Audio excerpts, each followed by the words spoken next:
years ago, I was having to think about applying for university. It wasn't a question of which university, but which subject.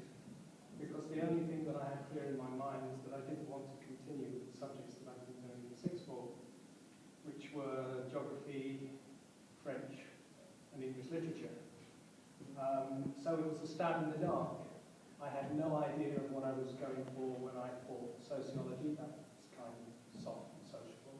Economics, that's kind of hard and business-like, and as a backstop, I chose English literature. I was fired up by economics. It appealed. There was so much of it. It satisfied my short attention span. There were all kinds of bits and pieces. There was economic history. And sociology just went out of the window. English literature was put on the back burner for about 40 years. I picked up again about 10 years ago. And I think that's a fair comment from Milton Friedman.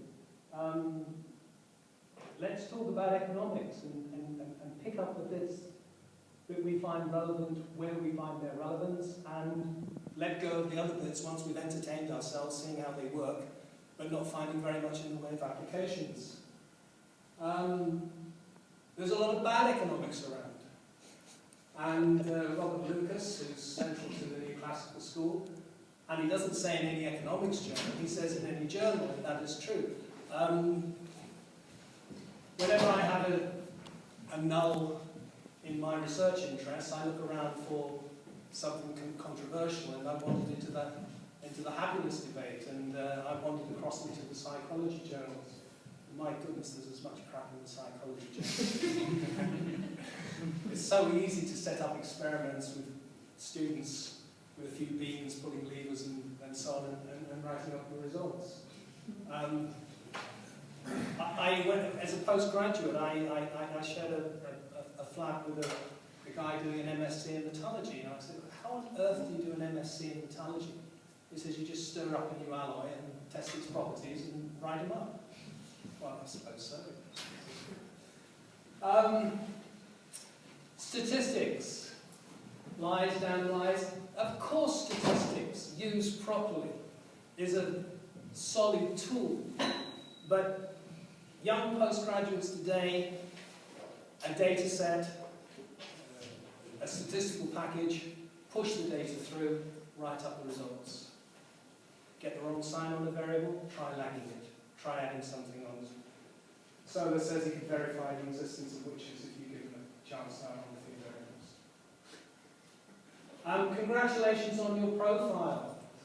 Not only in The Guardian, but if I can nitpick on a couple of points here. Models of a free market. Models of a free market that claim to show demand and supply continually rebalancing over short periods of time. Your mainstream microeconomics doesn't have a model of a market. It has some representations of markets clearing under certain structures.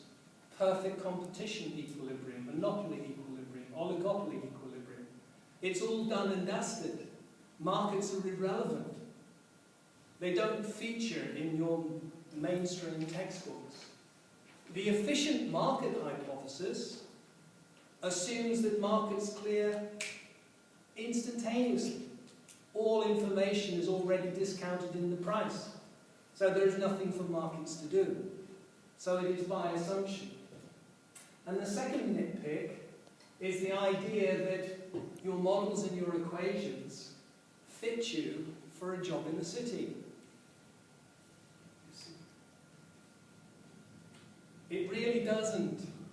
The city requires more than competence with mathematical models and statistical packages. It requires sound judgment about what the theory means, where it might be relevant, how it might apply, and what are the caveats that go with the theory. There is a critical judgment which goes with the economics, whichever kind of economics. In terms of markets adjusting quickly, I brought forward from later on in the presentation a citation from Hayek. Now, if you, I'm sorry, I was about to say, if you remember. Heath Barbour boom, the dash for growth, 72-74, when inflation in the UK was touching 30% and we had the U-turn. Hayek is, for 40 years I've preached that the time to prevent a depression is during the boom, and that once it's started, there's very little you can do about it. My advice was completely disregarded as long as the boom lasted. Now suddenly when my predictions come true and we've reached the stage where little can be done about the inevitable reaction which is set in, people suddenly turn to me and ask for my opinion. Now, metaphor is a powerful tool. The metaphor that I would use, well, the cliche is to reverse. Don't just stand there, do something. That's the politician. It might often be better, don't do something, just stand there. Don't touch. You'll do more harm than good.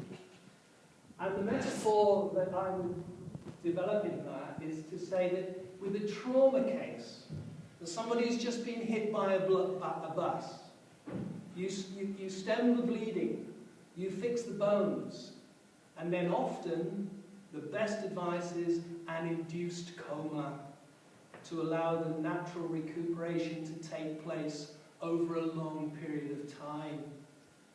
And that metaphor, I think, transfers by the Hayekian version of Austrian business cycle theory. That once you have messed up with the developments that are non-sustainable in the boom, it's very difficult, impossible, to disentangle that which would have taken place without you having messed up from that which is sustainable. So back off. Keep the system supported to some degree, and there's a lot of debate about what we mean by secondary depression and so on and so forth. But by and large, it takes time once markets have screwed up. They do not instantaneously adjust. Whole program. I was saying in the conversation earlier, the serious Keynesians, the post-Keynesians, overlap considerably with Austrian economists in how they see the world as complex, full of uncertainties, not just with calculable risk.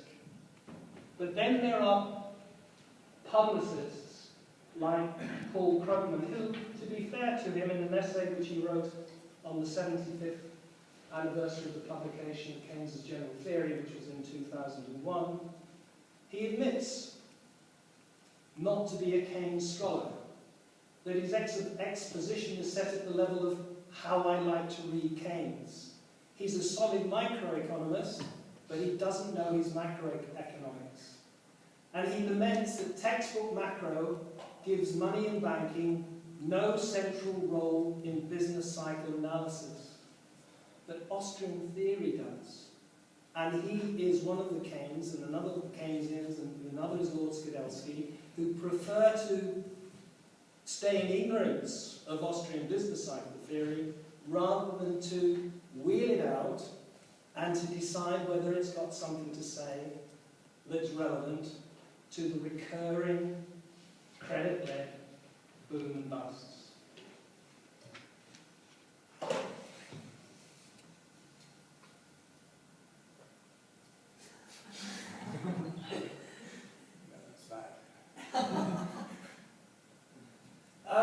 Karl Menger is universally recognized to be the father of Austrian economics. Nothing changes. A researcher who takes his departure from arbitrary axioms falls necessarily into error, even if he makes superior use of mathematics. Einstein, not everything that can be counted counts, and not everything that counts can be counted.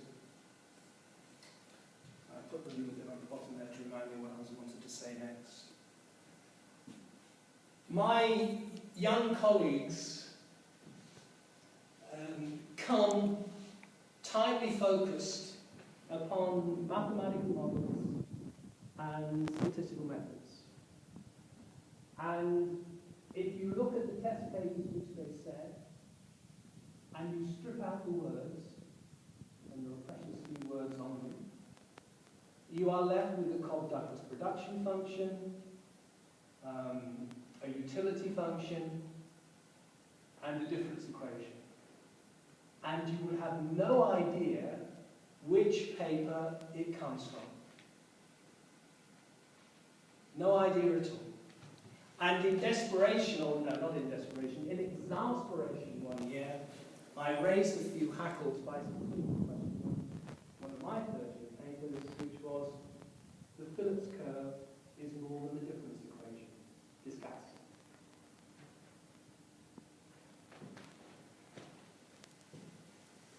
Alfred Marshall, the first holder of a chair in economics in Britain, at Cambridge. And on his death in 1921, his successor, Arthur Krueger, had this to say about Marshall. A skilled mathematician, he used maths sparingly. He saw that excessive reliance on this instrument might lead us astray in pursuit of intellectual toys, imaginary problems, not conforming to the conditions of real life, and further might distort our sense of proportion by causing us to neglect factors that could not easily be worked up in the mathematical machine. And then Krueger tells us that Marshall followed the rule that 1. Use maths as shorthand and not as an engine of inquiry. Keep to the maths until you've finished. Then translate it into English. Then provide an illustration of the point with an important real-world example. Then burn the maths. And if you can't succeed in providing an illustration, then burn the English. There is nothing wrong with maths, and Hayek would say the same. It's the extent to which you use it. Theory provides insights in certain circumstances and misleads in other circumstances. And this is where the judgment of an economist is important. You may have noticed that universities are dancing around with something called Ref 2014. It's a tick box exercise where departments, not only economics departments, are being judged on the basis of their faculty's publications in 4, 3, 2, 1-star journals. And each unit is assessed by a single reader. And the unit is tightly defined. So if I'm in the politics department and I have an article in Political Quarterly, that's a 4-star. And I'm on my way to being included in the ref. But if I'm in the economics department and I publish an article in Political Quarterly, that's 2-star at best. And I don't make the ref. This kind of nonsense, picked up and taken by university vice-chancellors. Okay, here comes my cliche. What is the collective noun for university vice-chancellors? Good, you haven't done it. A lack of principles. It's as if Wayne Rooney is being transferred and taking his goals with him. Universities are hiring faculty on 20% contracts because that is the minimum that will allow them to be included in the ref. My university is, the Times Higher Ed, about a month ago, perhaps a bit longer, about 6 weeks ago, published a league table of universities that had hired people on 20% contracts, who had brought in 20% of Wayne Rooney's time to have 20%, to have 100% of his goals that he's already scored. This is the nonsense that is taking place, and this is meaning that narrow specialism is becoming even narrower. Because to succeed, not just talking about economics, to succeed is to tick the box which says you're in the ref, and to tick that box you have to be specialised in the orthodox. So, if you know economics and nothing else, you'll be a bane to mankind, good perhaps to write an article for other economists to read, but for nothing else. Alright, I said I would talk about the Austrian School. So this slide comes with a complaint and a confession. The confession is, I'm not Hayek. And the confession is, I know quite a little about the rest of them. There's a wonderful online. If you string Holzman and Mises, you will find a new, nearly 800-page publication on Mises. But, round about page 107 FF, you will find a well-written summary of the development of the Austrian School from Menger. I'm not sure if he goes through to Hayek, from Menger through to Mises. The fundamental about the Austrian School is that value is subjective. Unlike the political economy that went before, which saw value in some disembodied real sense, the labour theory of value, or value emanating from agriculture, the Austrians see value as personal and ephemeral. So it means that aggregations of welfare and interpersonal comparisons are off the agenda. Markets are wonderful things for disabusing yourself of the value of your collections. I have some first day covers from my school days, which I don't want. I was going to put them onto eBay. Pointless exercise. Hundreds and hundreds of first day covers on eBay. Hardly a single bid. Nice little earner for the post office. Do not invest in first day covers. Do not invest in snails. If you want to start a collection, start off with eBay and see what's worth collecting. But be wary. 6 months' time, it may all have changed. Value is subjective. That is the Austrian method. There's a superficial sameness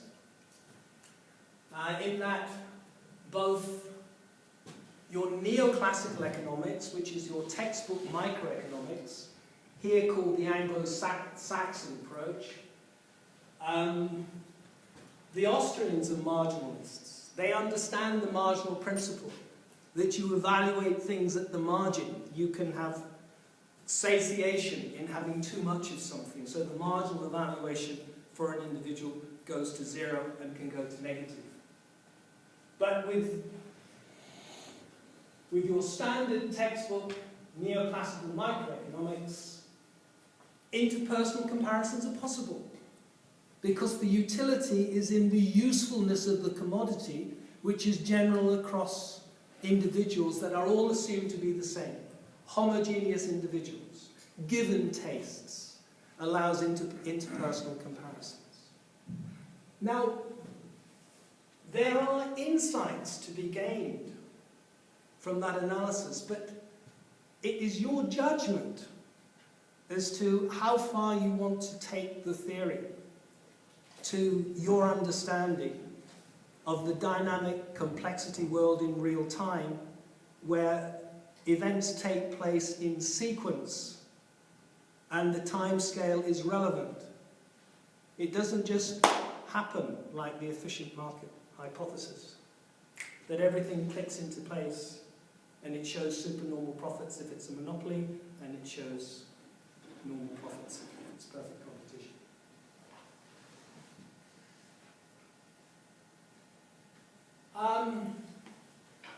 Very crude presentation here. The word Austrian was used pejoratively by the historical school, Schmerler, which was the mainstream in the mid-19th century.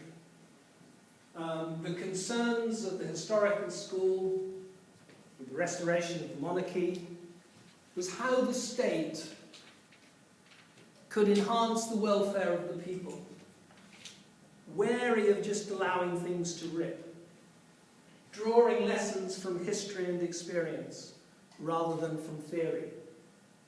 And against that context, you have the Austrians, who are pulling away from specific contexts and looking at general propositions about humans' action and how markets and market price signals bring a degree of coherence to the variety of actions which are taking place.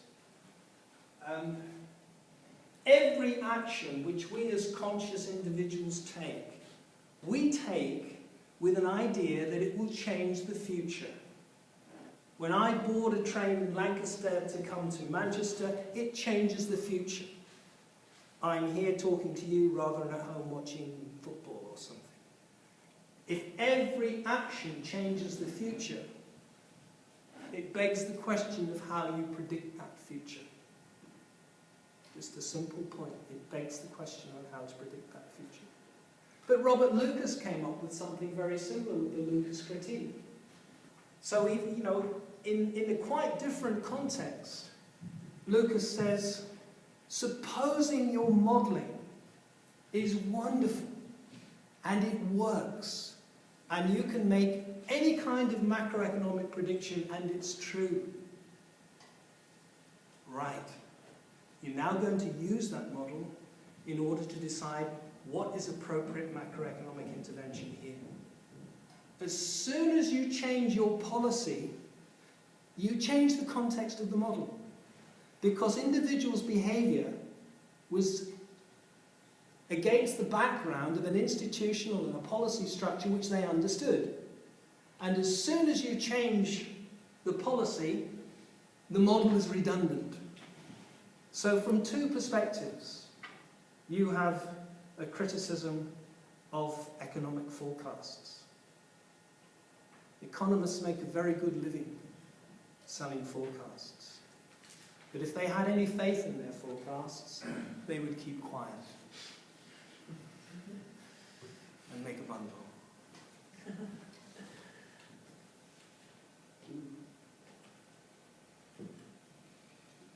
All right, you see the captions stay the same. Now, again, that's a huge sketch here. The concerns from Hayek, again, general propositions about human action in a complex situation. Keynes, there was a big economist, big in every sense of the word, in the early 70s called Harry Johnson. He simultaneously held chairs in economics at the London School of Economics and at the University of Chicago. And writing about Keynes, he said, without in any sense wishing to demean what he did, that he was an operator. He was willing to use a bit of theory when it suited his purpose, and to throw it out when it didn't suit his purpose. He was a politician, and he had an idea of what he wanted to achieve. And in the 1930s, Keynes was worried about Bolshevism. And he was worried about the fact that the British economy had endured high level of unemployment since 1921. Not since 1929, but since 1921. And he was keen to protect Western liberal democracy. And so Johnson presents the idea that the general theory is a fantastic piece of work, hugely coherent as far as it goes. But it was a means of saying to the politicians, look, do something. You need to protect your political order. And the economics, if you like, is secondary to that. Economics and politics are not separate disciplines. You understand them by bringing them together.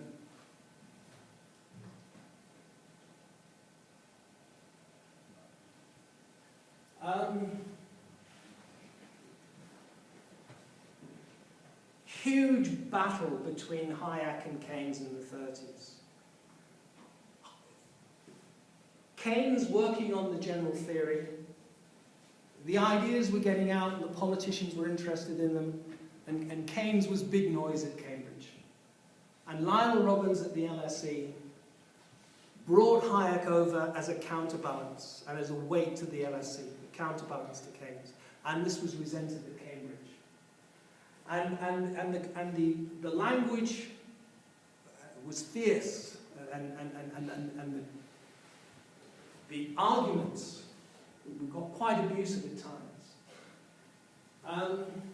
But the fundamental point that Hayek makes against Keynes's general theory is that if it is based on huge amounts of unemployment and huge amounts of spare capacity in the factories, then whatever it isn't economics. Because economics is about how you use scarce resources. And if you have a superabundance of unused resources, well, fine, whatever it is that you're doing, do it, but do not call it economics. And do not start telling me that my economics is wrong because there's a superabundance of resources. My economics is economics, and it stands for when we get out of this mess. Hayek tells this story in at least 3 different places. He claims to have spoken to Keynes a couple of months before his death, which is 1946. Oh, I didn't give you my complaint on that. I'll give it to you in a minute. He said, do you not worry where your theories are going to lead them? And he claims that Keynes replied, don't worry. When the time comes, I will persuade them in another direction. 2 months later, he was dead. I think that's probably true, that the conversation took place. But we will never know. All right, here is my complaint. Keynes and Hayek. To understand Hayek, I had to read Keynes. And I loved reading Keynes. If I tell people that I'm interested in Keynes, died in 1946, oh, you're interested in macroeconomic demand management, government, if I tell them that I'm interested in Hayek, who died 46 years later, easy to remember, 46, oh, you're a historian of economic thought. No! This theory is relevant. Do not put me down as a historian of economic thought, because people will invite me to talk about Austrian economics, and I don't know very much about Austrian economics, because I got caught up in Hayek's arguments. Okay, so there's my confession, and there's my complaint.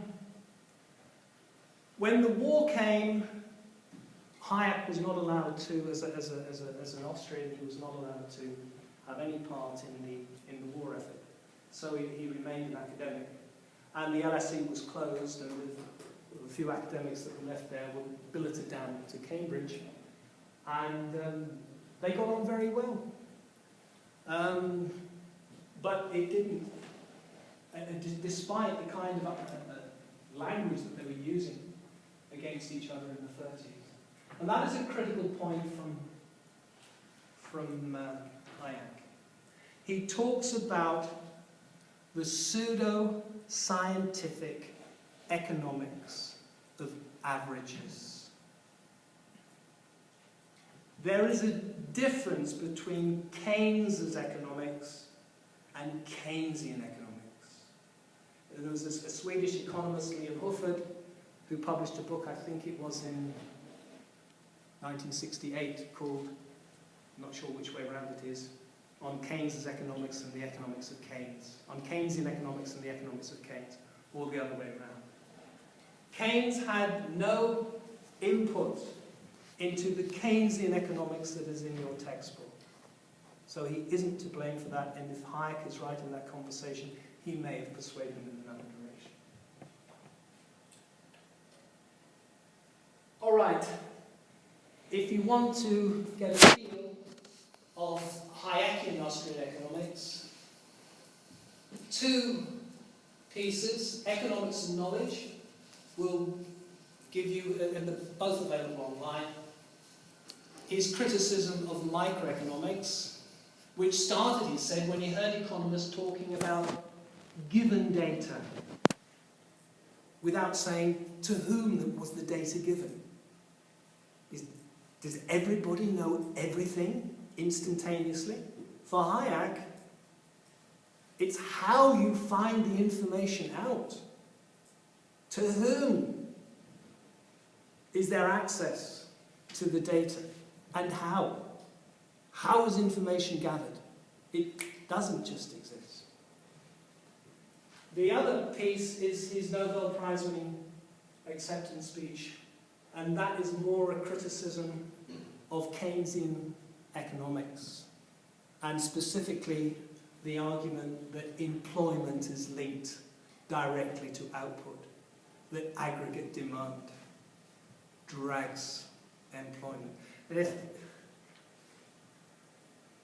the knockdown on aggregate demand comes from an Austrian economist, Joseph Schumpeter.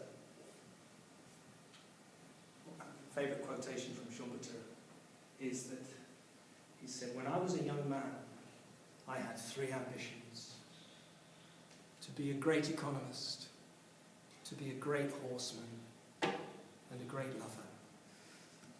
I succeeded in only two.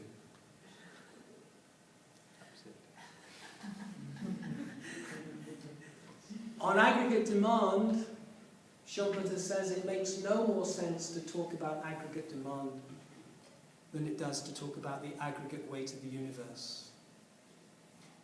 Demand is relative. Your relative demand for oranges against crisps.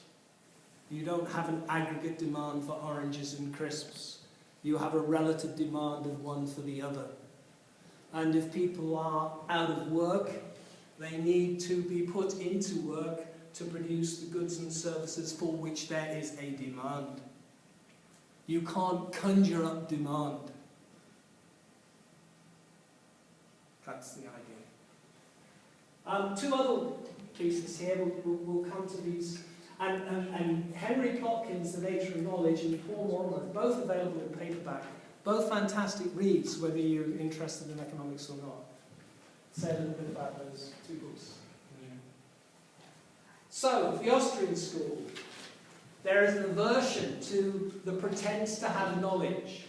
What knowledge is there and who has it? An aversion to the insistence upon mathematical precision.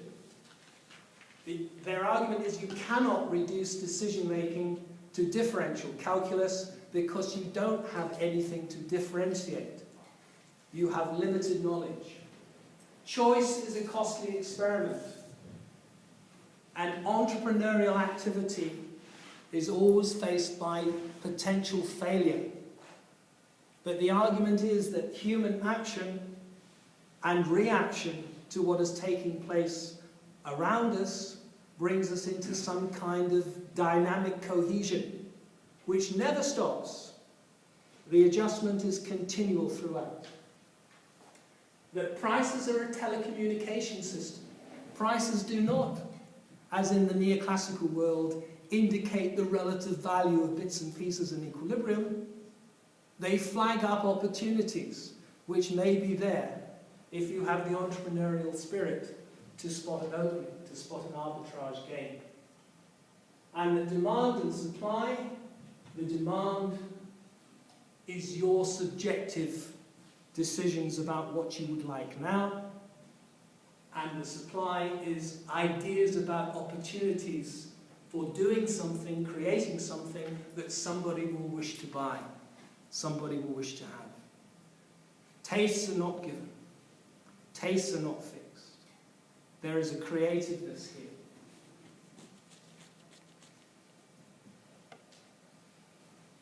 Trading takes place at disequilibrium prices, and the idea is that markets are moved towards an equilibrium, which is always shifting away, because the natural state is a state of flux, not a state of calm. Neoclassical world, assume transactions costs are zero. All the institutional structures that owe their existence to transactions costs. Money, banks, law, accountancy, insurance, salesmen and firms. If transactions costs were zero, you wouldn't need any of those things. So if you think that they are items worthy of study by people calling themselves economists, then you're out of the neoclassical framework and you're into some other framework.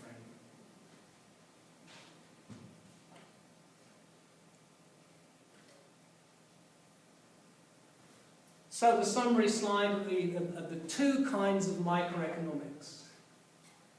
I don't know how to pronounce catalactics, I can't even say it. I understand that the root means to make enemy out of friends. The market is a benign place. The market per se is my having something that I don't want, that I think might be of value to somebody else. They're in the same position, and we agree a trade. The trade isn't for anything other than enhancing my gratification because I've gotten rid of something that I don't want in return for something I value, and vice versa. There is no end objective like maximizing something. It's merely a trade. It isn't for something. And there's no judgment about the outcome of those trades per se. Markets are benign. The neoclassical microeconomics, everything known, given means, known ends. The economy, meaning a household, it's an administered organization. The members of the economy have the same goal.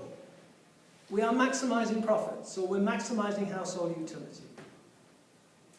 I have to tell you, the first time I saw that in Benham's Economics in October 1964, I thought that was beautiful. I just thought, wow, who had that idea? I thought it was brilliant. It was so clear and obvious.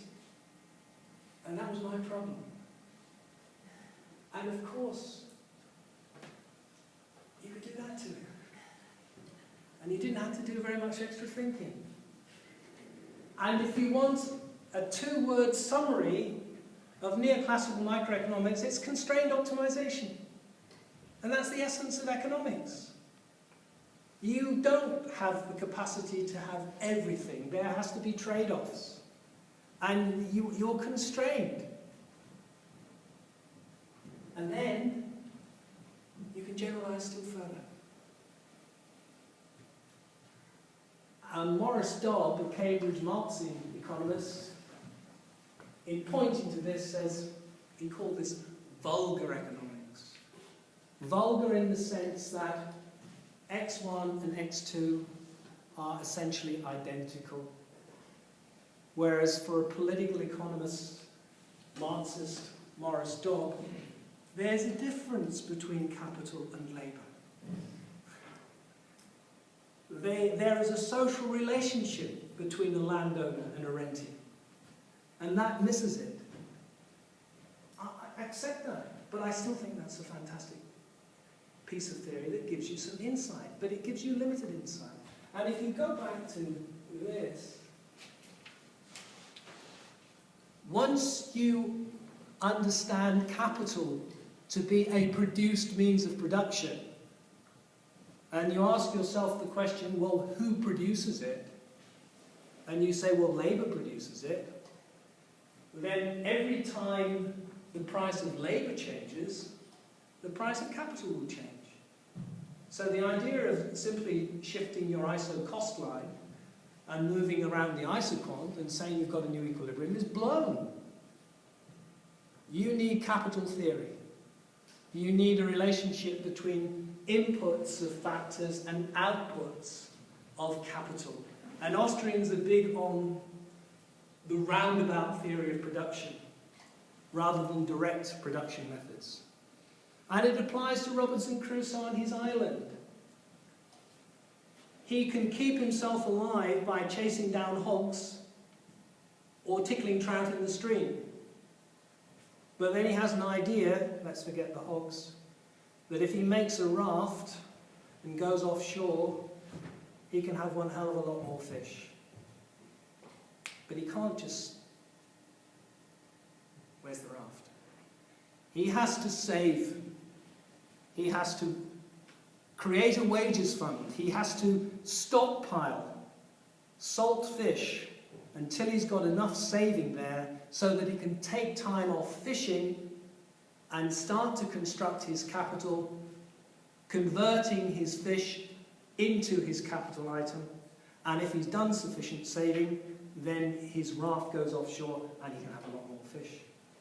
But if he hasn't done enough saving, he has to abandon his project before it comes to completion.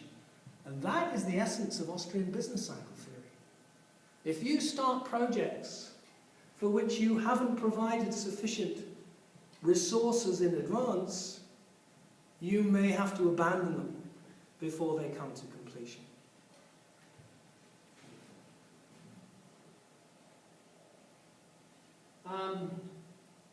Spot the entrepreneur. Here is the sort of standard part 1 textbooks. Entrepreneurial activity. Nowhere to be seen.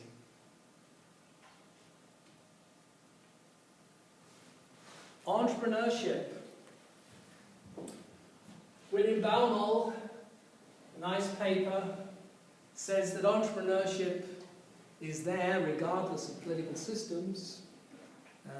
In free enterprise capitalist world, in regimented communist world, you've got as much entrepreneurship going on. The only issue is it producing wealth or is it expropriating wealth?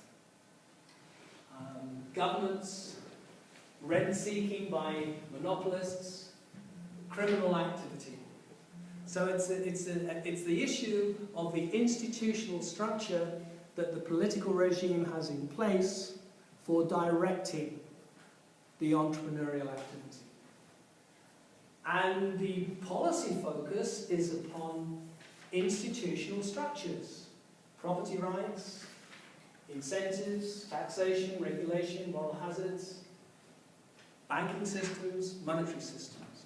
There's a lot of judgment and thinking to be done when it comes to the institutional structures that support your economic relationships. That is so neglected in the teaching of